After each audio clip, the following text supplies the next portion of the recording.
You know, in Virginia, Democrats ran on affordability and common sense and a return to civility. And then they won. They won everything. We took what was previously something of a purple state. Gosh, I'm old enough to remember when it was more of a reddish state, and they turned it into a deep blue state, because that's what Virginia is right now. They control the Senate. They control the House very comfortably. They control the governor's mansion, the attorney general's office, the lieutenant governor's mansion. But even with all of that, you might have thought, okay, well, maybe they were serious. Maybe this is a different kind of Democratic Party. Maybe these are different kinds of Democrats. They're not the woke progressives. They've learned their lesson. And then the bills started to drop. And now all the people that said, nobody wants to take your guns, nobody wants to indoctrinate your children, nobody wants to trans the children, nobody wants to raise your taxes, well, it turns out they do. It turns out they do, just like we said they would. Because anybody that's been paying attention, not just to the rhetoric, but the actions of what they do whenever they have this amount of power, it should have been obvious. And just so nobody can claim, to include any Democrats that might be watching this going, well, my legislator would never do that. Abigail Spanberger is a moderate. She would never. We're going to show you the bills. Okay, so here's what I would say. If you're watching this from the other side to prove what an idiot and an extremist and how divisive I am, great. I'm going to show you the bills that Democrats dropped. These are what they want the future of Virginia to look like. Okay? And you tell me. Because here's what I'm willing to bet. I'm willing to bet even the Democrats that will get on X and will get on social media and say, Nick, nobody wants to do that. When we show you exactly what they want to do in writing, is the response going to be, wow, I didn't know that. I didn't realize it had gotten that extreme. Or is the response going to be, well, why do you care, Nick? Followed up by, okay, well, fine. Yeah, they do want those things, but it's actually a good thing. Followed by the final step, which is, if you don't like what we're doing to you, you're a bigot. Well, I already know what the answer is. And one of the things that we're going to talk about is not only specifically what they're doing, so there can be no excuse. Nobody can claim ignorance. But then we're going to talk about, what do you do about it? What do you do about it? Because this is a very important question that people are going to have to ask themselves. And they're going to have to make some difficult decisions, because this is the consequence of what happens when you lose overwhelmingly in a state. This is not going to be a gradual decline. This is going to be overnight, and we've got all the receipts to prove it. This is Making the Argument. I'm your host, Nick Freitas. With me in the studio, my beautiful bride, Tina, Queen of the Bees. Hello, everyone. And of course, our political prognosticator, resident historian, Oracle of Virginia, Christian Hines. I think Virginia is about to leer the hard way. We are about to leer the hard way. All right. So the first thing we're going to do is we're going to go right up to our good Oracle of Virginia, Christian Hines X page. Because you spent a couple hours last night going through all of this to give you an understanding in Virginia. And most states operate this way, by the way. So if you're not in Virginia, just understand we're showing you the blueprint for how they turn a purplish state into California in 1 year. So this can happen to you if you're not careful. But in Virginia, we're a citizen legislature. What does that mean? It means you go down for a very limited period of time, usually starting in January. In Virginia, we're there for 60 days. In even years and 45 days in odd years. During that time, we will hear probably 2,000 bills in the House and another 1,500 to 2,000 bills in the Senate. And we'll go through all of that within that 60-day period. Most states operate in a similar framework. They're a citizen legislature, so they're only in session for maybe 2 to 3 months out of the year. The exceptions to that are California, Michigan, Pennsylvania, and what's the fourth one that's a full-time legislature? Beats me. I think, it's California, Pennsylvania, Michigan, and there's one other one I can't remember off the top of my head. They're full-time legislatures, so they get to script the state year-round. But in the rest, in the other 46, we're dealing with these citizen legislatures. Okay, so, again. Oh, you left off, did you say Illinois? I did not. Illinois. I know Florida actually is one too, believe it or not. Are they full-time? Yeah. Okay, never mind. I guess there's 5. So the important thing to remember here is, again, Democrats campaigned on affordability, return to civility, all that stuff. Now, it didn't matter that we pointed out that Abigail Spanberger had been going all over the Commonwealth in her speeches telling people to let their rage fuel them. This is after Charlie Kirk died. She kept doing this, right? It was also true that Jay Jones, the Attorney General of the Commonwealth of Virginia, had sat there and fantasized, not just about his Republican colleagues being murdered. He had fantasized about their children being murdered in their mother's arms, right? Again, not making it up. He said it. The tweets are there. Everybody knew about it, and they voted for him anyways to be the chief law enforcement officer of the Commonwealth of Virginia. So on day one, what's the first executive order that Abigail Spanberger signs? This is the Abigail Spanberger who says that she appreciates gun ownership, and she was a law enforcement officer, and she was a CIA agent, and she understands national security and protecting the people in blue. First order she signs is rescinding Governor Youngkin's order, which was telling state and local law enforcement to cooperate with immigration authorities. Now, again, I think most of us thought, yeah, it would make sense that you would cooperate with immigration. That doesn't mean that they were directing state and local law enforcement to prioritize enforcing immigration law over state and local law. It just said that, hey, when you roll up somebody that committed a crime who also happens to be in the country illegally, maybe we should let ICE know about that because they're not supposed to be here in the first place, but they really shouldn't not be here in the first place and then commit additional crimes. That's bad. So Abigail Spanberg just immediately removed that, right? So does that help affordability? I wasn't sure. Does it make life more affordable to have people in the country illegally using public resources, especially the ones that are not only using public resources, but then engaging in additional follow-on crimes to coming into the country illegally? Does that make things more affordable?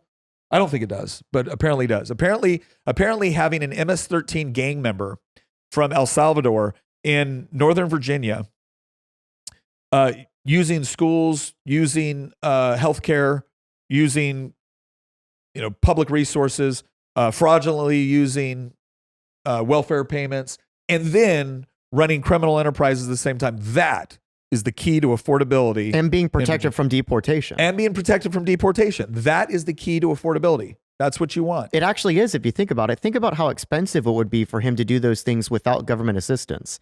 It's true. It would be almost impossible. Just like in Minnesota, it's not like the Somalis showed up and started engaging in fraud. No, they needed local assistance, and the Democratic Party was there to help. And speaking of making fraud legal, we have a bill here that we want to show you. This is from Delegate Anderson. Now, before Delegate Anderson became a delegate, she was famous for being a TikTok star. And one of the things she liked to do in TikTok star was get dressed up and go and pee in the woods and film herself doing it. That's the person that beat Amanda Batten, who was a very, very well-respected and very, very knowledgeable legislator. She had served both as a senior legislative aide and chief of staff and as a legislator herself. And she represented, speaking of the 250th anniversary of our country, she represented places like Yorktown. But no, they replaced Amanda Batten with TikTok peas in the woods girl. And one of the first bills that she decided. You got to be kidding me. I didn't know this. No. And let's go ahead and read off a bill that she thought was a good idea. It reads verbatim: no state agency responsible for the administration of federal funds shall impose a requirement on a nonprofit charitable organization providing a federal public benefit to determine, verify, or otherwise require proof of eligibility of any applicant for such benefits. Let me go ahead and put that in normal, non-legal language. You are a state agency and you get federal funds, so that's your tax dollars, and you are giving it out to charitable organizations in order to provide benefits in line with the federal law or with the charitable organizations. It will now be illegal for the state agency handing out your tax dollars to these groups, these private sector groups, to make sure that they're only giving the money to the people that are eligible for it. Why would you carry a bill like that? Why would you make it illegal for a state agency to investigate potential fraud? Oh, I know, because you as the politician are benefiting from the fraud. That's probably a good indicator. It's the most on-the-nose bill I've ever, I've done this professionally basically my entire adult life since I graduated college. I've worked in your legislative office. I've worked on multiple campaigns. I've worked doing this for other states as well. I've seen thousands of bills in my life. As an activist, as a professional political operative, working on campaigns, working on elections. And this is probably the most egregious one, certainly the most egregious one-page bill I've ever seen in my entire life. Yeah. I've seen pretty egregious, 100-page bills, 50-page bills, but This is 4 lines. Yeah. And it surmounts to fraud is now legal. Yeah. Or a better way to describe it would be it is illegal to investigate fraud. Yes. We're literally going to bar the state government from investigating fraud using funding that the state government is facilitating, is paying out. Yep. Yeah. No, I would have to agree. Like I've seen thousands of bills that I thought were poorly considered, poorly written, had objectives that I didn't agree with, operated off of presuppositions that I didn't agree with. But it is not as common to get one as blatant as this on an issue that isn't especially controversial, right? You might get a bill on abortion or guns that you don't like, but you understand where the other side is coming from because you have very different presuppositions about private gun ownership. I didn't realize that we had very different presuppositions about whether or not fraud should be investigated.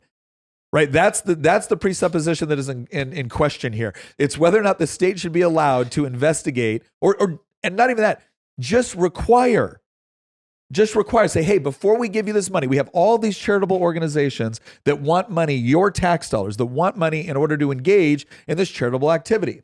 Which again, I start to question how charitable it is if you're actually relying on the coercive power of the state to get your money instead of volunteer.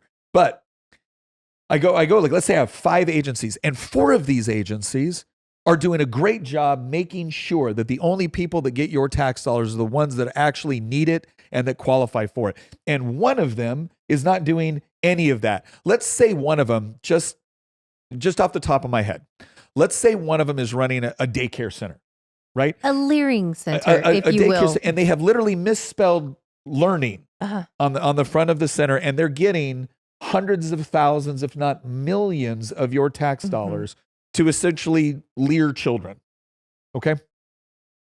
The state would no longer be allowed, if this bill passes, the state would no longer be allowed to go in and be like, wait a second, I think you may be defrauding the taxpayers. In fact, because you're defrauding the taxpayers, that's not only wrong because it's illegal, but it's wrong because now every other organization that could have used those funds to actually teach or provide daycare for children is now being denied access to those funds because you're getting it. I didn't realize stopping activity like that was controversial. Thank you, Delegate Anderson and the entire Democrat establishment of the Commonwealth of Virginia for showing us exactly how different we are on this. I don't want to be divisive, but I am divided with the Democrats on this issue. I think fraud is bad. Well, when the fraud is kind of a pass-through or a laundering system for Democrat donor money, now you see where the motivation is. Yeah, I keep forgetting that this isn't about charitable giving. This isn't about helping people in need. This is about helping Democrats get elected and then helping them find jobs for the people that will vote in block for them. It turns out that the system is operating exactly the way the system was designed. Yeah. It's just being advertised very differently. What's another good example for us, Christian? Taxpayer-funded transgender surgeries. Oh, thank goodness. So this one's a little bit complicated. When you read the bill, you're going to be like, but there's nothing that says it in here. Wait, I want to see because I got some. Okay. Rosia Henson. I don't know, guys. Like, I'm not so sure that it's a bad thing for them to sterilize themselves on the left. I just don't think they should get to use my money. I actually don't mind contributing my tax dollars. I don't want my money going towards it. I don't mind my tax dollars going to making sure they cannot procreate. So this is going to take a second to explain. Yeah. And this is also the benefit of us going through this with you, because there will be bills that will be submitted that when you look at the language, it's confusing at times. And so you either have to have an understanding of how it applies within the state constitution or the reason why they write legal code the way that they do. And so that's what we're going to go through. Go ahead, Christian. So here's the text of the bill. There's actually 2 things that this does, and it's quite egregious. The first one is that it creates basically a left-wing slush fund. And then, that's a very common thing you're going to find out. As per SOP. Yeah. We're actually going to get to this later in the podcast about We'll just get to this right now. But anyway, so they do that. And then what they do is they create a mechanism to allow for, I promise you, this allows for taxpayer-funded trans surgeries. Yeah. So here's what it changes. It says that, additional monies from this fund. This is the Virginia Healthcare Fund. Established, So they're establishing the Virginia Healthcare Fund. Well, That's already in there. They're altering the fund. rules that govern how this fund operates, right? And they're like, basically that, it allows for appropriations towards, healthcare services to here's the important part: populations protected by the Virginia Human Rights Act, and then, some other sources as well. And then this is the bulk of it right here. By the way, it strikes out parts that are existing law that it's removing, and then the italicized parts are the things that it's adding in, right? Yeah. So, again, it has all these things that, explain basically what it can be used for, right? But this is the most important stuff here, right? I forgot this isn't editable text. Expanding healthcare services for populations protected by the Virginia Human Rights Act through funding and development, yada, yada, training. Model curricula. Yeah. Now, what this really does, right, has a, providing healthcare services to populations protected by it. Okay, so then the question is, well, what's in the Virginia Human Rights Act. Yeah, what's in the Virginia Human Rights Act? Well, I've got that because when Democrats previously had the trifecta, they changed the Virginia. So the Virginia Human Rights Act has actually been around for decades. Yeah. But they added a few things to it when they previously had a trifecta. Gosh, Christian, in 2020. what did they add? They added in sexual orientation and gender identity as a protected class. So see, this is how healthcare for this is how they do this, right? So they will write a piece of legislation when they go out and they talk to people, and we say they just opened up funding for transition surgeries. No, they didn't. Yes, they did, because they made the funding available to anybody protected by the Virginia Human Rights Act. And so what does the argument become? Oh, so you don't think people should have access to healthcare if they're so protected they immediately by the Human Rights Act? Notice how they immediately go from this isn't happening, you're crazy, or you're lying, to, what's funny? If you then counter with it and say, oh, great, so you'll vote for a bill to ban this thing that you say isn't happening, because you saying this isn't happening implies that if it was happening, you would be against it. You'd be against it, right? No. They're never, ever against it. If you actually, if you corner them and you put them on the spot, I've done this multiple times on Twitter. You've done this multiple times on the floor of the House of Delegates. If you corner them and you put them on the spot and you're like, oh, okay, so you'll vote for a bill to ban this thing that you say isn't happening, or you'll come out and oppose this thing if it is happening. No. In fact, actually, not only will they not do that, they will then immediately do a 180 and be like, why are you against this thing that's now happening? Yeah. So the bottom line is what this bill will actually do is it's going to open things up with respect to transgender surgery. That's what they want. And guaranteed, you will see University of Virginia, which was already performing these surgeries, just lap up this money. Like they will push it, because the more people they can actually get to undergo these sort of like pharmaceutical and surgical transitions, they have a customer for life. Permanent cash cow. Because you will either be dealing with the pharmaceutical components, or you will be dealing with the mental illness components, or you will be dealing, especially if you try to, I don't even like calling it transition, because you don't actually transition to anything other than somebody that had your genitals inverted in order to create something that is just a mutilation. It's basically extreme cosmetic surgery is what it is. It's mutilation. And then what ends up happening is that in order to maintain that gash that they have created in your body, because your body will attempt to heal it, you have to go in through more procedures for the rest of your life. Painful procedures. But you know who makes a lot of money off of that? The doctors performing it at UVA. But by the way, just so we're clear, UVA was one of the universities that came down and said, you know what, we can't afford all of these programs that you've done for Gold Star families. So these are the children, to include the stepchildren, of service members that died overseas. We set up this special program for them where they could get access to college education within the Commonwealth of Virginia, within the state university system. And we told these universities, like, look, you get a ton of money from the Virginia taxpayers. We're going to do this special program. And they said, this has just gotten so expensive. We just don't know if we can do it. We need some regulations. And we were even to say, okay, look, we'll take a look to make sure that nobody's gaming the system. Okay, but you're going to provide these services. Oh, no, we can't do it. It's too expensive. We need more money. And so Louise Lucas, the Senate pro tempore, decided to hold the budget hostage in order to make sure that the university system got another, I think, $65 million in order to help fund this program. And then UVA turned right around. UVA, the same university that said they couldn't handle, which for them was, I think, somewhere around $10 million, then requested and got initially, I think they might have changed some of it, $150 million to do a new art museum on their campus. So by the way, whenever you hear cutting dollars for education, just remember what they're actually talking about. All right. It doesn't stop there, though. There's more. The medical community is going to be really big on this particular one because, I mean, there are so many conditions that come with transing, especially when somebody has a fake vagina, basically. Mm-hmm. There are conditions that happen that are pretty common, like fistulas. Yeah. You guys can look that up. I'm not even going to. We're not going to show pictures. I'm not going to say, but it's basically a condition that it is a terrible, terrible condition. I will just say that. You can look it up.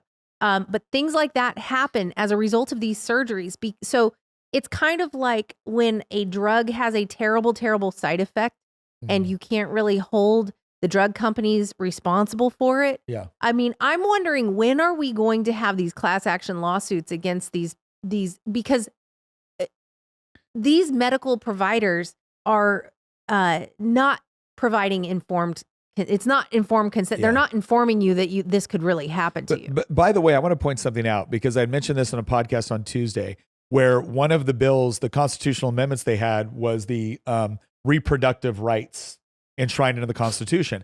And the whole reproductive rights thing was supposed to be about you can now get an abortion in Virginia all the way up till month 9 for whatever reason. But because of the way they worded it, it was like, well, wait a second, reproductive rights. So, okay, here's my question. If a 12-year-old wants to be sterilized, is that now a part of their reproductive rights? If they want to go through a transition surgery, which will have the effect of sterilizing them, is that now protected under this bill? And Cia Price, in all of her typical arrogance, got up there and said, well, I'll explain it again. It is already illegal in Virginia for a child to consent to sterilization. Oh, well, thank you, Cia Price. That's exactly what I wanted you to admit on the floor of the House of Delegates. Because when people like Chloe Cole come in and sue the living crap out of UVA, when detransitioners come in and sue, I want them to be able to use your words, Cia Price, in order to confirm that they were never in a position to be able to consent to that in the first place. Now, I know what you're going to say next. Well, their parents consented to it. Okay, we'll see how that works. But thanks. That's the whole reason why I asked that question, is I wanted to make sure there was a video record somewhere of arrogant Democrats saying, well, of course, this won't include this because it's already illegal. Well, if it's already illegal, why was it going on? Why were you supporting it? Why are you now trying to add funding for it? Oh, but it doesn't stop there. Apparently, Delegate Watts. I've got a 3-for-1 deal on this one. Delegate Watts has some interesting legislation for us. What does Delegate Watts want to do? Drastically reducing the criminal penalties for robbery. Oh, of course. Because, well, remember, Christian, nothing makes things more affordable than just stealing them. And this is the is definition of affordability. I mean, right yeah, here. affordability. This is Democrat affordability right here. Like, I mean, if you can just take the thing instead of actually having to pay for it, it's just become infinitely cheaper for the robber. I mean, not so much for like the person that owns the store or the person whose private property was taken, but for the people that actually vote for Democrats, burglars, robbers, this has just got a lot more affordable. They are delivering on their promises day one, Tina. Because of this bill, I can almost guarantee you that next year there will be a bill basically trying to address food deserts in certain areas. And the reason why is because a result of this is mobs of people will come in and be knocking down stores to take crap like we've been seeing all over the place. This happens in California where businesses all over the place. San Francisco, they will shut down the business and pull out because they're running it at a loss because they're and then they're going to have legislation to try to go, no, we need businesses in these areas. And I guarantee you at some point it will be like, we'll just do a government run grocery store. Yeah, there. they'll go full Zoran Mondami eventually. Yeah, they've done this in other places where they refuse to prosecute crimes for grocery stores, which are generally operating off of like very, very low margins. It's like 2-3%. 2-3% margins. And so they can't handle a lot of theft. Well, when your local Democrats decide they're not going to prosecute theft, because after all, they were only stealing that pack of cigarettes to feed their family, right? Then all of a sudden the grocery stores, the CVS pharmacies, the Walmarts are like, okay, well then we're just gonna have to leave the area. Then they will get out there and they will manage a huge protest and say, you're racist because you're leaving this area. Okay, first of all, they're leaving because of the theft. If you're the one accusing of racism, you're the one engaging in some racist implications there. Second of all, you could fix this, prosecute crime, right? But again, they promised the criminal is the victim. They promised affordability, and criminals are now getting a far more affordable environment to steal from until, of course, the businesses leave. And then Vivian Watts will be back there with new taxes or regulations punishing them for trying to leave. Oh, she's doing that even before just this has happened. Yeah. Just like California that is Yes. implementing an exit tax, basically. Yeah. So I don't have these as lists, but just to briefly go through it, you brought it up. I wasn't even going to show these. They already have bills to raise the sales tax. Yep. They already have bills to raise the hotel tax, to implement a new tourism tax, to establish 2 new tax brackets. Yeah. And one is 10%. By the way, that's on top of the Yeah. existing federal. property taxes, sales taxes, and federal income taxes. They It's also have a bill to establish a new investment income tax Yes. for individuals. So if you invest in the businesses that actually provide the job opportunities, the goods and the services that people want, we're going to punish you for that in Virginia, because that makes things more affordable. Because when you tell the people that invest in Virginia businesses, when you tell the people that build Virginia businesses, we're going to punish you, they just stay here and lower their prices. Oh, wait, no, they don't. They get up and they leave to a state that doesn't punish them. They do what happened in California or Maryland. Yes, but that's okay. That's more affordable. We're not sure for who, but it's more affordable. But this is another good. Speaking of my good friend, Sia Price. This is like up there with the Anderson bill. This in is terms up there of with the like Anderson bill. most egregious pieces of legislation ever. Read this one off. Okay, so Sia Price, she's the chair of the Privileges and Elections Committee. Here's her bill. Election results counting machine readable ballots. Requires ballot scanner machines to be used to count machine readable ballots and prohibits such ballots from being counted by hand for any reason or purpose not specifically authorized for by law. Ballot scanner machine and machine readable ballot are defined terms under current law. So it's like you're not allowed to count them by hand. Okay, why would you do that? Why would you say that you're not allowed to count them by? I understand if you say, hey, if we have machine readable ballots, we're going to have the machines count them. But why would you expressly prohibit it, counting them by hand? Why would you do that? Why would you do that at the same time when several years back during COVID, Democrats had a special session where they drastically altered voting in Virginia, where now all of a sudden it was 45 days to vote and mail-in ballots, and we were sending out absentee ballots that weren't requested, and we were doing all. And then all of a sudden, magically, that year, Democrats beat all previous records with respect to their voter turnout. There's only one reason that you would want this type of What? bill. There's only one reason. To prevent racism. Is that what it is? Like this bill's there to prevent definitely. racism. Well, that's what Sia Price would say. I remember Sia Price. I'm going to tell you a really funny story here, because I get to tell you guys these stories because these aren't just people I've heard of. These are people I know and have debated with for, in Sia's case, 10 years. When they were doing the bill that enshrined abortion into the Virginia Constitution all the way up till birth, which means the baby can be old enough to feel themselves being aborted, Sia Price was a hardcore advocate. But then they had another constitutional amendment that they wanted to do, and that was the automatic restoration of voting rights for convicted felons. Because right now in Virginia, if you commit a felony, you lose your voting rights. Now you can appeal to have them returned once you've served your time. And guess what? Governors appeal tens of thousands, almost every term. Tens of thousands of people get their voting rights restored. In fact, Don Scott, the current Speaker of the House of the Commonwealth of Virginia, wasn't previously allowed to vote. You want to know why? Because he did 7 years in a federal penitentiary for cocaine trafficking. Guess who restored his voting rights? Republican Governor Bob McDonnell. So it happens. You could get him right. But no. Democrats wanted to be automatic. And some of us got on the floor and said, you know what? If you wanted automatic restoration of voting rights for certain felonies, we would probably be okay with that. There are certain felonies for which maybe somebody did it when they were very young, they made a bad thing, maybe there's extenuating circumstances, maybe the crime they committed didn't directly impact another person. Let's talk about those. No. They wanted it for everyone. Murderers, child rapists. And I asked them, like, how do you restore the voting rights of a murder victim? Oh, you can't because they're dead, but you're going to automatically restore the rights of somebody who murdered them.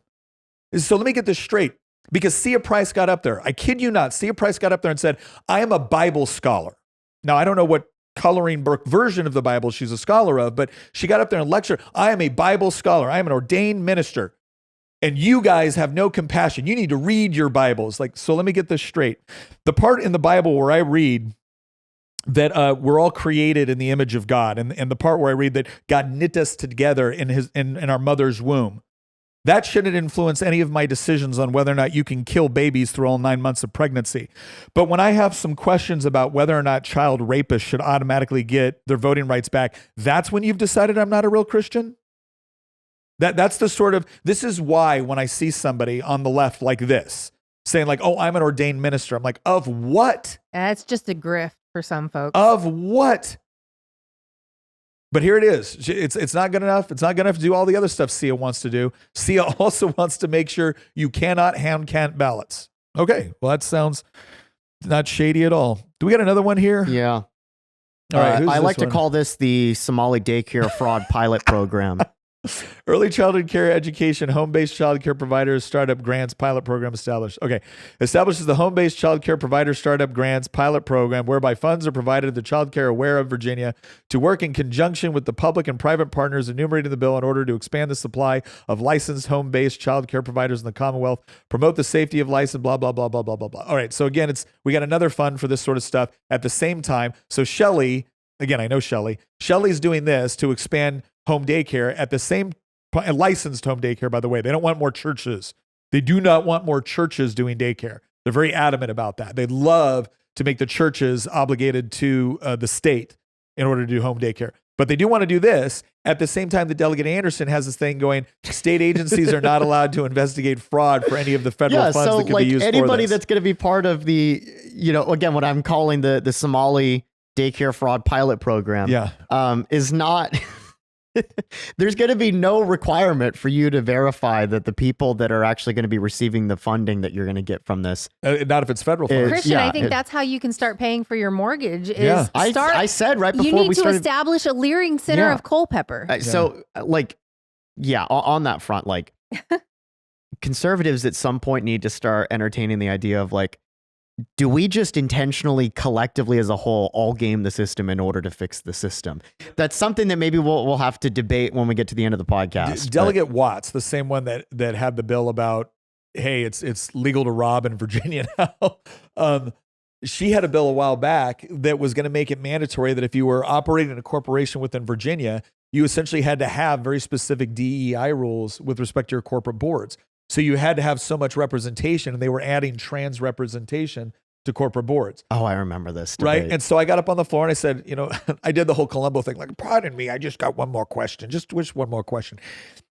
If a corporate board moves into Virginia and I am on said corporate board and I realize, oh gosh, we haven't made our diversity quota that Delegate Watts and the Democrats want us to do. And so I, a white guy, decide, nope. I'm going to identify as a trans person. And so now I've met the obligation, right? And she proceeds to explain, well, we don't think that corporations would do that. So let me get this straight. You guys who think that greedy corporations are responsible for most of the world's ills, that haven't been directly conducted by just straight white men, think that in this case, a corporation is not going to game the system in order to get access to your special benefits? I said, not only that, but the way you're in your explanation. I just said, what if I identify as trans? In your explanation, you actually clarified that no. I could identify as a black trans woman. And now not only do I meet the requirement for the trans category, I meet the qualifications for the black category. So according to your bill, I can be a black trans woman and you can't question it. No. And it can't was just be verified. And it was just like, all right, moving on. Am I wrong? Am I incorrect? On that front, this bill's really egregious. Oh yeah. this kind of blew up. It's at 3.7 million views right now. I had the head of the Civil Rights Division of the Justice Department quote tweet this and say that they will sue Virginia if this bill passes. Good, do it. So this bill does exactly what I described here. This bill legally discriminates against white men who are business owners when it comes to contracting. Just straight up bans them from being able to compete in most contracts under $100,000. The good news is that every single white man that wants one of these contracts in Virginia simply identifies as a trans black woman. And now not only can they not be barred, they go to the tippy top of the intersectional pyramid and they should get priority, right? I had somebody in the quote tweets here say something like, it's really crazy to see a law being proposed that says we'll pay you 5% more if you're not white. Yeah. Like that's what the bill does. So let me pull up the description here. It's this thing that honestly Republicans should have abolished when they actually had a trifecta under Bob McDonnell, and they didn't because Republicans didn't do anything. So yeah, it establishes the small women and minority owned business procurement enhancement program with a statewide goal of 42% of certified SWAM businesses. Yada yada. It creates all these quotas and criteria. 50% of subcontracting to SWAM. By the way, we know that that's not how this works. You have these things called pass-throughs where you will have a business that doesn't do anything, but it'll have a minority or a woman who runs the business on paper, legally owns the business, and they do absolutely nothing except subcontract contracts that they get because of their gender or their race to white male-owned businesses that actually then do the work. And then they skim off, enough to enrich themselves. They get their cut. Yeah, they get their cut, but they will apply for all these diversity grants and requirements and everything. And obviously that's not everyone that utilizes this program, but it's not an uncommon practice to find a company that does little to nothing except meet your SWAM requirements. And we also shouldn't be shocked when people assume that's the practice being done, even when it's not, because it's setting you up for that type of practice. It's loopholes. But I mean, this bottom part here is, again, the meat of it. The meat of it. The bill provides for a set aside, basically, for the executive branch for SWAM businesses. And what does it say here? It says that for executive branch agency and covered institution purchases for goods, services, and construction, requiring that purchases up to $100,000 be set aside for award to certified SWAM businesses. So first off, the vast majority of contracting that state agencies do are not in the millions of dollars. They're sub $100,000 contracts. These are things like if you have an office and you need new furniture in the office, that might not be $1 million contract. You need 10 pieces of furniture. That might be, a couple tens of thousands of dollars. This bill is now saying if you're a white male business owner and you own a business that deals with, saying, manufacturing furniture, you can't even compete for this unless there's no competition. If there's only one firm that falls under this, that has a woman or a minority figure that owns it, then you are eligible to compete. Only them. And even then, if your bid is not 5% more than 5% cheaper than the woman or minority owned business, the state agency can still award the contract to them. That's the whole expensive. You can be cheaper than the competition, but they're still going to give the contract to the competition because they're female or minority owned businesses. Well, the other thing I want to point out here is that Carol Foy, who used to be in the House of Delegates, ran for some other stuff as well. She had a bill 1 year, I think it was in 2020, and it was the Equal Rights Amendment. Now, forget that the Equal Rights Amendment had already surpassed its deadline. Even Ruth Bader Ginsburg acknowledged this. They still were going to carry it because it was part of the performance art that Democrats regularly do. So they had the Equal Rights Amendment. The same year she was carrying the Equal Rights Amendment, she was carrying an expanded program for women under the Virginia SWAM program. And so she gets up there, and her claim to fame is she's a VMI grad. She's an incredibly intelligent lawyer. Great. Then you should be able to debate legal language, right? Because guess what? I'm not a lawyer. And so I get up and I say, I have a quote. Will the delegate yield for a question? Delegate Foy, I understand that what this bill actually does is it gives preferential treatment to women within the SWAM code based off of whether or not they are a woman. I want to read off the language from the Equal Rights Amendment bill you carried. Equality of rights under the law shall not be denied or abridged by the United States or by any state on account of sex. Delegate Foy, does your bill deny or abridge, equal rights on account of sex? And she literally stood there. She stood there and she kind of got quiet and she goes, the bill says what the bill says. Well, that is some stunning legal debate there, madam. My gosh, VMI must be so proud right now. Like, this is the sort of absurdity that we're dealing with. But this is the part where, again, is we're gonna kind of go into the next part of this. This is the part where we have to understand what's going on here. It's not that they don't understand that there's a horrible contradiction here. They don't care. Because politics for them is not about a logically consistent message leading to a conclusion, which is going to govern millions of people that have diverse viewpoints, opinions, and perspectives. No, this is about the adjudication of power. This is about the consolidation of power. And government is an instrument that you use to reward your friends and punish your enemies. And the people in here, the people committing robberies, the people doing trans surgeries, the people defrauding the Commonwealth and using your tax dollars, these are the friends. Why? Because they vote for Democrats. That's the only equation that needs to make sense here. That's the only logical consistency that is taken into account. So whenever I have people tell me, Nick, why don't you just point out? I pointed it out for 10 years in the General Assembly. Guess how much impact it had on the way they thought or vote? None. Zero. Because I was arguing from this presupposition that we all agreed that there was such a thing as reason. We all agreed that there was such a thing as logic, and that we were going to use facts and evidence and logical consistency in order to determine what sort of policies work best for free people attempting to live in a free and prosperous society. And they were making equations based off of what gets us more political power. This does. This gets them more political power. So this is what they're doing. Now, if you're frustrated about what's going on within the state of the country right now, I want to draw your attention to today's sponsor of this episode, which is the 1613 conference, right? This is a conference that's going to be going on in Ohio, July 17th to the 18th. I will be there Friday and Saturday speaking and hanging out at our exhibit booth. Some of the other people that will be in this conference include Wes Huff, John Lovell, Joel Salatin, Anthony Munoz, and many more. There's people there, former NFL stars, business executives, former military guys that have served in some of the top tier units within the military, all about talking about concepts of biblical masculinity and what we as men are supposed to do in order to help, again, honor God, save our families, and therefore save the country. Now, if you're interested in this, I want you to get more information and your tickets at 1613mensconference.com.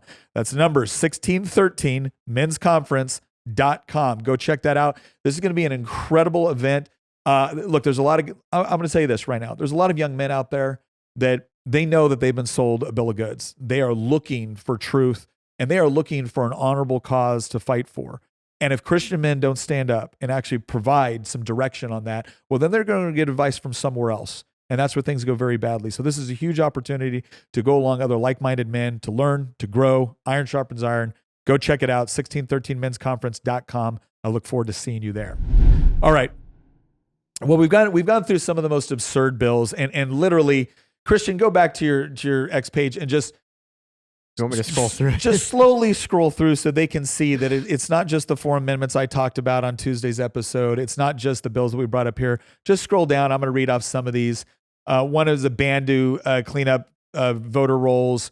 Creates a state-level equivalent of the VRA, eliminates the requirement that the large last-minute campaign contributions have to be publicly recorded. Oh my gosh, let me see. Joins the national popular vote. This would essentially end the Electoral College. Public funding. Public funding for political campaigns at the local level, so your tax dollars would go to fund political campaigns. Abolishes all mandatory minimum sentencing for rape, manslaughter, assaulting a law enforcement officer, possession and distribution of child pornography, and all repeat violent felonies. Because that makes your life more affordable, right? It makes your life more affordable when the people that commit acts of rape and child pornography don't have to go away to jail for a certain period of time. They can just continue to function and operate, because that's better for you and your family, right? There's a list right here of like 4 or 5 that are really makes really it harder for HB 357 makes it harder for judges to deny bail, even in the case of things like aggravated assault, armed robbery, and drug trafficking. I can see why Don Scott would like that one. HB 853 gives convicted murderers, rapists, and terrorists a chance to get out of prison early. Oh, thank goodness. I remember as Sia Price was lecturing me on being more humane. She didn't want me to be more humane against innocent human life in the womb. No, it was to be more humane for murderers, rapists, and terrorists. Because jail's hard, Christian. jail's tough. This one's also really bad. Bans prosecutors from mentioning a criminal's prior convictions during the guilt phase of a trial, even if it's for the same crime that they're being tried for. So keep in mind, all right? So let's say you have somebody that's being tried for molesting children, right? Apparently, the prosecutor is not going to be able to inform the jury that, he's done this before, right? Apparently, that is not at all relevant. That is not at all relevant in determining whether or not there's a high degree of probability that they've done it again. That's inappropriate according to Democrats. Because this makes things more affordable. We've already talked about this one, the We Hate White Men bill.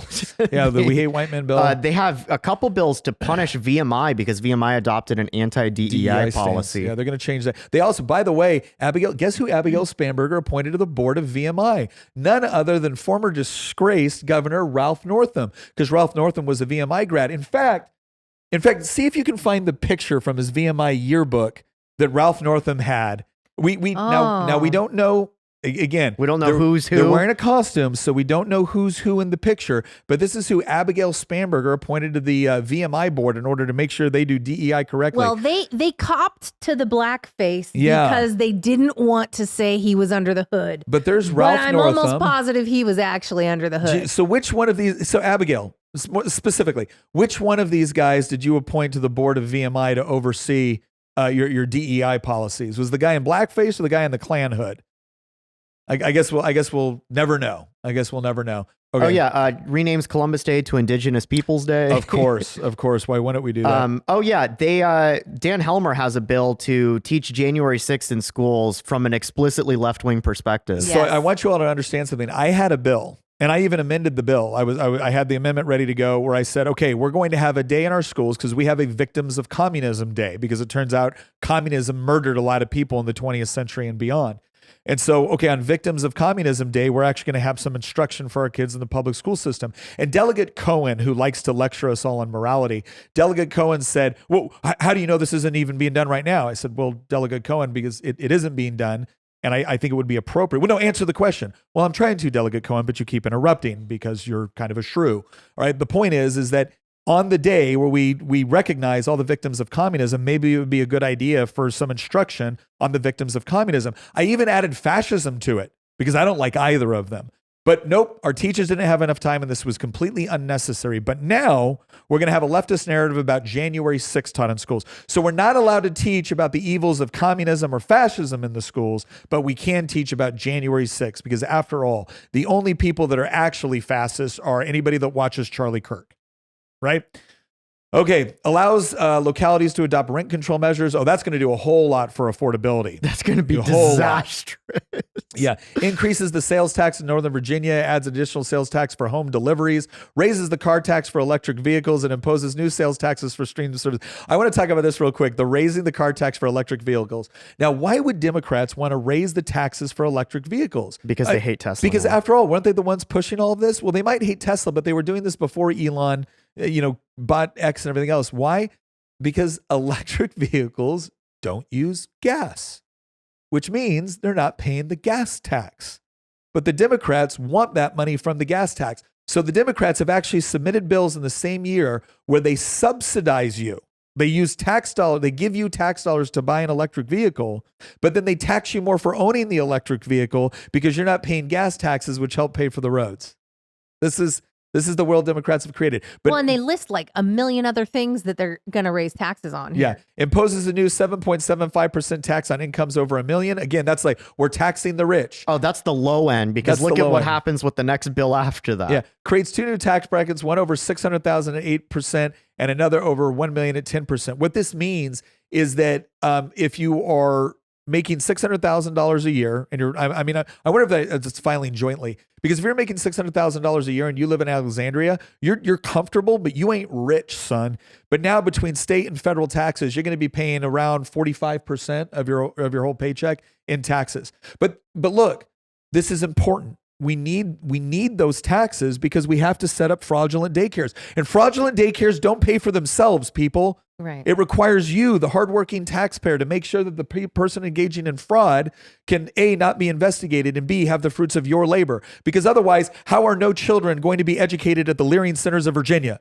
Answer me that one, conservatives. We've already talked about this imposes a new investment tax. Yep. They're going to be raising the state sales tax by 1%. They want individual counties. I had Stafford as one example, but there's actually a few other counties where they want to raise the sales tax on those rounds counties. up all state and local taxes by the This is because the federal government's dropping the penny. So the response from Vivian Watts was, well, we're going to raise all taxes across the board by the nearest 5-cent increment rather than lowering it by the nearest 5-cent increment. This is hilarious. Outlawing gas-powered leaf blowers. That's and then already immediately been done. after That was already done in California. That's an affordability measure. The funny thing is, immediately after that, they're going to attach a tax for electric lawn equipment. Yeah. So they're going to outlaw the gas-powered leaf blowers and then tax you for the electric leaf blower that you're going to have to get as the alternative. Scroll down, because I remember we showed you how right about there. Speed cameras on highways. Now remember this. Remember, right? Here's all the gun stuff. Sorry. Right there. Everyone be quiet for a second. Let me build up to this, okay? I'm about to spit some knowledge. All right, here we go. Remember, the same Democrats who are now going to remove mandatory minimums for people that actually commit acts of gun violence, for rapists, for murderers, for child pornographers, for drug traffickers. The same people are going to drastically reduce the crime for robbery, right? Now, here's what they're going to do to you, the law-abiding citizen that has done nothing wrong, right? You are going to be required to have a license to buy a firearm. There's going to be assault weapons ban. By the way, what's an assault weapons ban? Well, according to Dan Helmer, a guy who likes to talk about, I'm a West Pointer and I went to Iraq and Afghanistan. Apparently you learned nothing, right there, cowboy. You apparently don't take seriously your oath to defend the Constitution, because an assault weapons ban is, is your rifle semi-automatic? Yeah. Does it have a collapsible stock? Does it have an external magazine? Okay, you're an assault weapon, according to Dan. Strips gun rights away from anyone convicted of a misdemeanor hate crime. And so this is the part where the same people that want to reduce all the crimes for like actual crime stuff, killing people, raping people. But if you say something on social media that they don't like, they're stripping your gun rights away. Make it illegal to shoot a firearm on lot sizes less than 5 acres. Expands gun-free zones, shrinks concealed carry reciprocity with other states, holds firearm manufacturers liable for gun deaths, imposes an 11% sales tax on all firearms and ammunition, imposes a $500 sales tax on firearm suppressors, drastically raises the physical requirements to operate a firearm store, makes it harder to obtain a concealed carry permit, creates new taxpayer-funded state propaganda center for the sole purpose of promoting gun control. Guys, at the same time that they are letting violent felons off the hook and back into your communities, they are restricting your ability to be able to defend yourself. To the 300,000 people that voted for Governor Youngkin, who didn't show up this time, this is what we all get now. This is what we all get now. Look, I've said it for years. I argued for years. Nobody gets to tell me I didn't fight. Nobody gets to tell me I didn't fight. And we said repeatedly to every one of those lazy ass voters that says, there's no difference between the parties. You still think that? You still think that? I'm not asking you to love Republicans. I can give you a long list of worthless Republicans in public office. And you know where a lot of them live at? The reddest districts across this country. That's where some of the most worthless Republicans are. But instead of replacing them with good ones, we want to sit there and complain that, you know, Winsome Sears didn't run the campaign the way I wanted her to. She just didn't appeal to me enough. Okay, well, now you get this. Now you get this. Ends qualified immunity for police. Targets ICE. Makes ICE agents liable for civil lawsuits filed by illegal aliens. So if ICE rolls up an illegal alien in Virginia can now sue ICE, and the state is going to presumably side by ICE because you think Jay Jones, I fantasize about Republican kids dying in their mother's arm, is going to take an ICE agent's case over an illegal aliens? No. Like, ladies and gentlemen, this is how quickly a fairly reasonable state goes from having a Republican governor, attorney general, lieutenant governor, to looking like a perverse version of California almost overnight. But Abigail Spanberger seems so nice. If we're not willing to start judging people by their actual actions as opposed to the 30-second spot you saw on TV, then this is ultimately what you deserve. It isn't what everybody else deserves, but it's definitely what is deserved by the people that have decided they're just not going to pay attention. They assume this kind of moral high ground by denying their participation unless the Republican candidate is just perfect.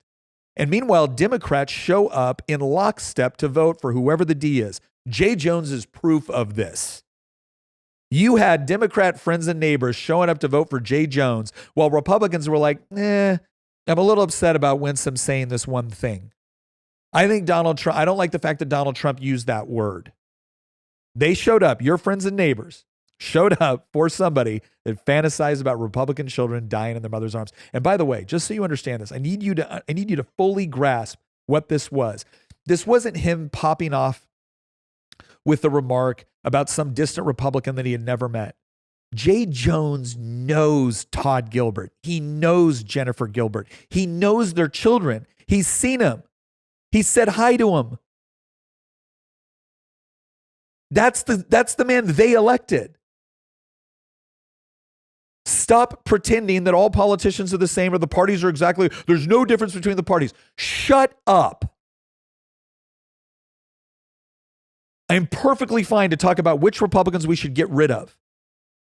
But when it comes down to brass tacks on the Tuesday in every November, and you got a choice, you got a binary choice. I'm not asking you to be thrilled with it, but if you can't be compelled to vote for the Republican, please, for the love of God, vote against this. Because this is perverse. This is subversive to everything the United States is supposed to stand for. And apathy is killing us in a place like Virginia. And you know what? This leads me to my next point. Because I got a lot of people asking, when is it time to just leave, Nick? Can we stop this? No. You can't. They have all the votes. If they want to do every single bit of this, they can. And the best you can do is try to challenge them in court. But good luck, because the Democrats have been stacking courts for decades now. So you can challenge it in court, and we should. But they have everything they need right now within government. And guess what? You can complain about Republicans all day long. You have good Republicans in the General Assembly. You have people like Karen Hamilton. You have people like Tom Garrett. You have people like Eric Zare. You have people like Tim Griffin. You have people that are willing to stand up and fight this, but they're 4 votes. You have people like Bryce Reeves in the Senate. We don't got the votes. So they're going to do whatever they want. And you can talk about feckless Republicans all day long, but if they don't actually have the votes to stop any of it, they can't stop it. That's how our system of government works. So if you want to know what's going to be necessary in Virginia, it is going to be years, perhaps even decades of trying to fix this. Because as Christian pointed out, what they're doing right now when they set up all these little grant funds, when they set up all this money that is leaving your pockets and going into, quote, charitable institutions, do you think just any charitable institution gets that? Or do you think that maybe they tip the scales on behalf of the ones that are staffed with their former staffers, their former friends, their former colleagues? It's staffed by people that they know are going to vote for them en bloc, donate money to them, and then every time they engage in their charitable action, there's a whole lot of activism that comes with it, funded by your tax dollars. You think all that money that they're giving to make education more affordable is about making sure that all of our kids within the public school system can read, write, and actually have basic skill sets that they can take out in the economy and be successful? Or do you think they're creating activists? When you look at all the gender studies, the studies programs in particular at UVA or Virginia Tech, when you see them putting all the pronouns on things within those classes, do you think they're trying to fund it to make the best, most technically astute, most economically viable students they can? Or do you think they're making Democrat voters using your tax dollars to do it? The same Republicans that will be mad at all of this, justifiably so, will then send their kids to a school that is run by these people. And they will convince themselves that because they live in a conservative rural district, that's not the case. I live in a district that voted for Donald Trump by about 62%. And our local public school has some of the pornographic materials in the school library.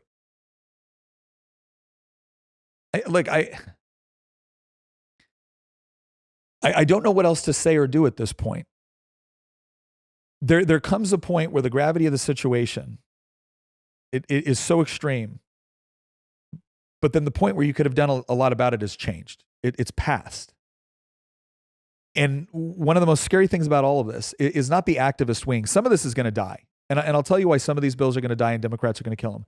Because Don Scott's not a moron. I wish to God he was. I wish to God he was. Do I think Don Scott is a moral man? No, I don't. I think Don Scott likes to brag about how petty and vindictive he is. And when he does, he brags about it. All the lobbyists know it. And so what he's going to do is he's going to look at these bills and he's going to look at the ones that he thinks goes a little bit too far right now. And what's going to happen is the businesses that would be affected or the people that he thinks that he can pull over to either vote Democrat or stay out of the game when it comes to voting Republican or donating to Republican, what he's going to do is he's going to say, gosh, I got all these bills over here. And if you come to the table and you play ball, well, maybe we give you a seat at the table. And maybe you get to amend this bill a little bit to where it's bad for all of your competition, but not bad for you. Maybe we do something like that. See, we're reasonable. We understand. And what he does is he starts to pick off industries and businesses and organizations, and university systems and boards of visitors. And they just learn that, look, you can thrive in this world if you play ball. And if you don't play ball, we're coming after you. And I got all the activists ready to do it. They've already submitted the legislation. So what are you going to do? And that's going to help him consolidate power. That's going to dry up fundraising capability for Republican challengers. He's going to continue to expand all these little grant programs and government bureaucracies and everything else, and they're going to staff them with their people, and they're going to be loyal. And even if you do get a new Republican governor, unless they're willing to go in there and just start cleaning house, they're going to be running executive branch agencies managed by Democrats. Yeah, just like last time.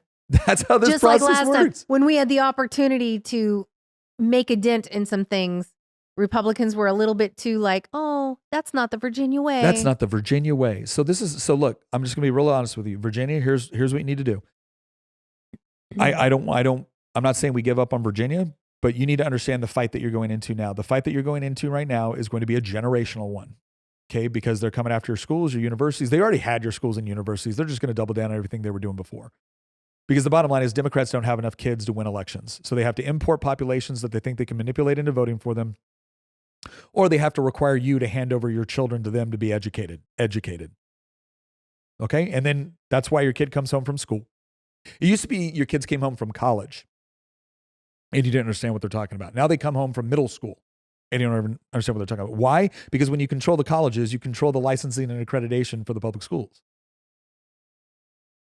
So this is the fight you're in right now. They're going to take your money to fund their objectives.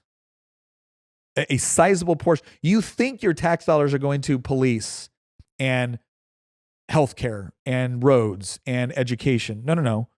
Your money is going into all those organizations, but then all of those organizations are being manipulated, reorganized, and redirected toward a particular ideological objective. They will promote the sheriffs and the police officers. They're the ones that will get the grant funds, the ones that agree with them. The universities that do what the liberals want, they're the ones that will get the most money in the budget.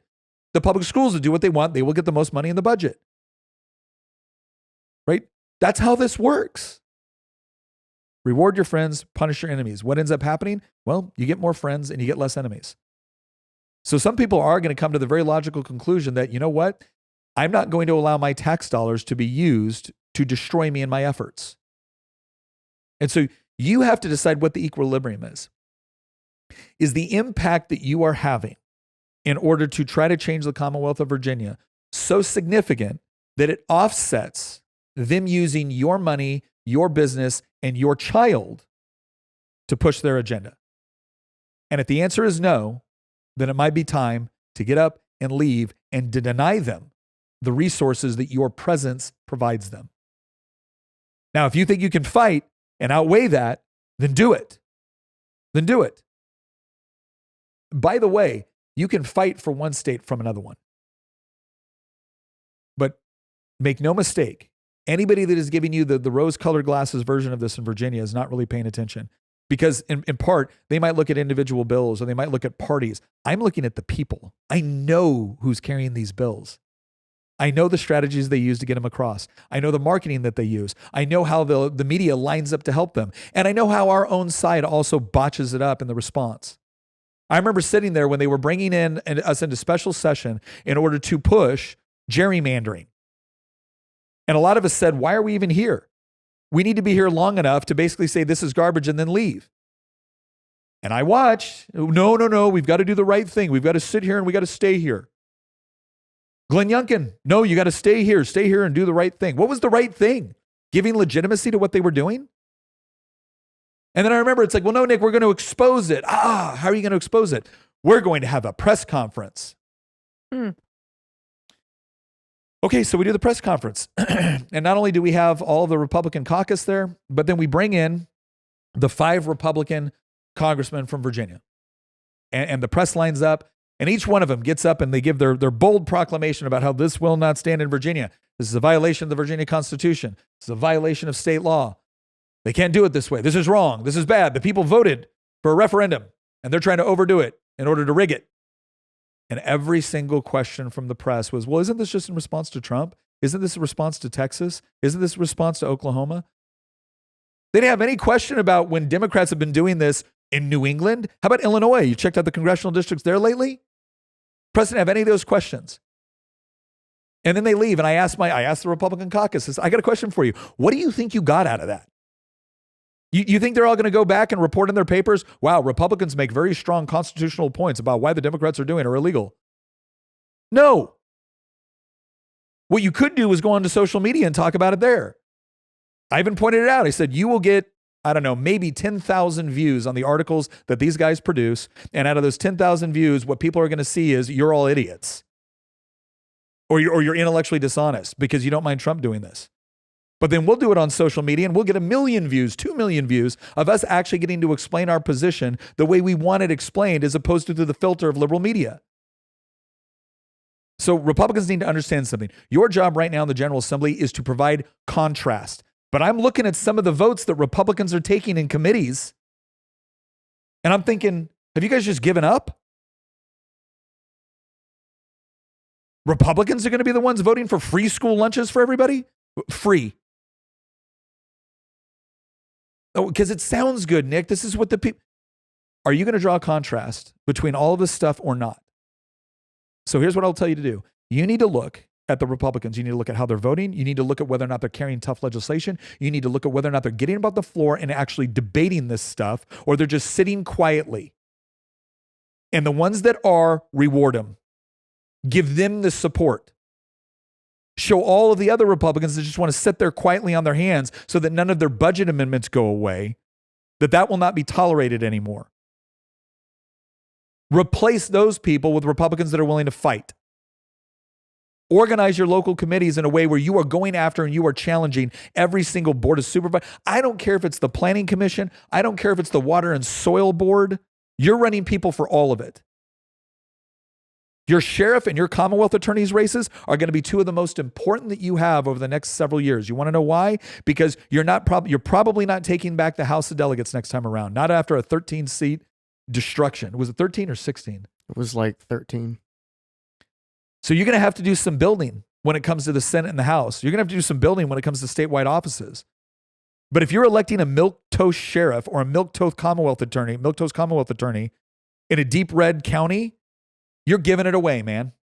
You need a sheriff and a Commonwealth attorney that when they say we're going to register guns in Virginia, they look back and they say that's a violation of the Second Amendment. It's a violation of Article 1, Section 13 of the Virginia Constitution. And we're not helping you enforce that. That's what you need. But that is a long fight. And the other thing that you absolutely desperately need to strongly consider, and look, I'm sorry, I know it's expensive. I know it's time consuming. But if you're sending your kids to the Democrats for their education, please do not be surprised when they come home as Democrats. And that's what they're doing. You might have some great teachers in your school. Guess what? They don't pick the curriculum. So if you really want to fight for Virginia, that's the way to do it. You've got to build from the ground up. You've got to build a whole new base. The RPV needs some significant structural changes that are going to need to take place, and I don't see the RPV voting for those changes. All is not lost. There is always hope. But the only real hope is going to come from understanding how bad things have really gotten and being willing to go out there and get real uncomfortable. Because the Virginia way, when Republicans talk about it, is nothing more than them covering their ass so they can get their little individual bills and budget amendments passed. If they don't want to fight, replace them with people who do. And I don't blame anybody. I don't blame anybody for coming to the conclusion that I'm not going to subject my children to these schools. I'm not going to subject my daughters to a locker room that Democrats are throwing boys into. I'm not going to subject my wife and children to a neighborhood that can't be kept safe because they're letting convicted felons, murderers, rapists, and child pornographers out early at the same time that they're restricting my right to be able to defend myself. I'm not going to submit my tax dollars to the indoctrination of my children within our school system. I'm not going to spend my tax dollars to the killing of the unborn. I'm not going to spend my tax dollars to the pharmaceutical and surgical mutilation of gender-confused children. That's also a reasonable response to all of this. And it's a shame that this is all happening on the 250th anniversary of the United States because Virginia holds a special place in American history, and Virginia deserves to be fought for. But let's understand what the fight actually is. And let's stop kidding ourselves that Democrats want anything resembling the America that we all know and love. They don't. It's obvious. Their worldview is not compatible with our worldview. Show me how any of this is compatible for the sort of principles that were enshrined in the Declaration of Independence. Show me how any of this is compatible with a Constitution that was designed and established in order to limit government power from trying to run your lives. The only real legitimate function of government is to protect the rights and property of the innocent against those who would steal it or harm you. And they're trying to use the government to steal more of what you have in order to help the people that would harm you. That's not me being divisive. That's me pointing out reality. And by the way, from now on out, whenever they call you a bigot, whenever they call you a racist, whenever they call you a sexist, whenever they say you're being divisive, I want you to just look at them and be like, whatever. They need to understand that none of their accusations work anymore. I just don't care. I could not care less, not only about what they call me, I couldn't care less about what their arguments are because I know they're not made in good faith. They're all made to one purpose, the consolidation of power in the hands of the left. And so they'll make a contradictory argument today and they'll make a halfway decent one over here, and it doesn't matter. It doesn't matter. So that's where we're at. That's where we're at. But here's the good news, because I always have good news. The good news is that we do have a generation that is coming up that is rejecting this. The good news is that they were so blatant in what they showed that you are going to have enough people making decisions and responding to this in ways that they didn't anticipate. The good news is that young men especially are completely rejecting the left. The question is where will those young men, where will those young women who are also now starting to come up in larger numbers and reject the left, where will they find guidance, instruction, mentorship, discipleship? There has never been a better opportunity for the churches in Virginia to actually provide a place that advocates on behalf of Christ, on behalf of genuine love as described in the Bible, not as described by the woke, genuine justice described by the Bible, not described by the woke. There is such an opportunity right now to be able to provide that sort of contrast, not just in our politics, but in our churches, in a way that will grow a generation that is strong in what they believe and willing to fight for it, that is willing to speak the truth in love, but is willing to speak the truth and is willing to die on that hill. Now's your opportunity. Now is your opportunity. And it's going to start in the churches, by the way. It's not going to start in your political committees. It's going to start in your churches. So pastors, elders, this is your chance. This is your chance to show contrast in a fallen world. And I hope you'll do it. I hope you do it because that's the way that you actually get to sort of the conclusions that we want. It's not just with elections. It's not even primarily with elections. It's ultimately through revival. Because as much as I despise what's going on here, and as much as I will take issue and I will call out the people that are actually carrying this legislation, ultimately at the end of the day, they're not my enemy. They too are made in the image of God. I don't want them to be destroyed like they want me to be destroyed. I want there to be genuine repentance. I want there to be that Saul of Tarsus into Paul moment. Because as much as it gets frustrating, as much as we may be angry by this, one of the greatest evangelists of all time was somebody that was persecuting the Christians just moments before. And so I always pray for that.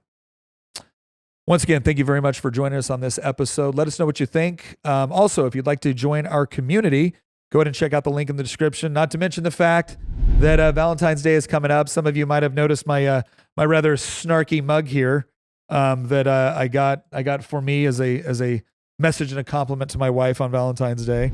Go ahead and check those out in the description as well. Once again, thank you for joining us, and we'll see you next episode.